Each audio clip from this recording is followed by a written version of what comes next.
बे समाव फोसावनो लादों मोनसे गोनां रादाब। गाहाय मन्त्रि नरेन्द्र मदिया हादरनि सा सानजा ओनसोलखौ पावार हाउस अफ एनार्जी एबा गोहोनि फुंखा होननानै बुंदों। सा सानजाखौ अष्टलक्ष्मी होननानैबो बुंदों गाहाय मन्त्रि नरेन्द्र मदिया।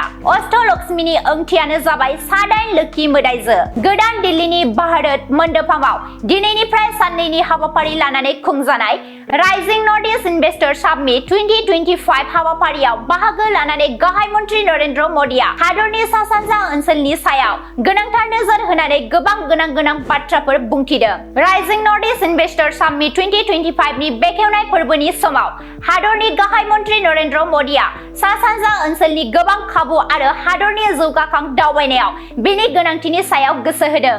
सावराय जथुमाव बिबुंथि होनानै गाहाय मन्त्रिया बुंदों दि फालांगिनिफ्राय लानानै दोरोङारि आरो सिजोमनिफ्राय लानानै दावबायथायसिम हादरनि सा सानजा ओनसोला जोंनि गुबुन भारतनि बयनिख्रुइबो बायदि रोखोमनि बाहागो। बिथाङा सा सानजानि जिब रांखान्थि, औवा, साहा दिहुनथाय, पेट्रलियाम, गेलेमु आरो बांलांनाय सोरबिथिं दावबायथाय सेक्टरखौ मुंख'नानै गोबां खाबुनि सायाव गोनांथार बाथ्रा बुंथिदों।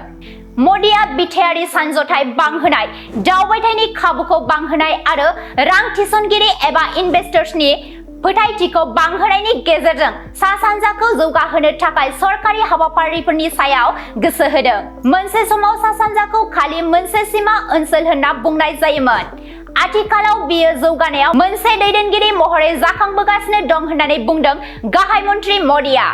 मख'नो गोनांदि rising north east investor summit 2025 आव रिलायंस इन्डास्ट्रिजनि चेयारमेन आरो मेनेजिं डाइरेक्टर मुकेश आम्बानीआ भारतनि सा सानजा रायजोफोरनि जौगाथायनि थाखाय फैगौ 5 बोसोराव 75,000 कौटि रां होनो रादाय होदों।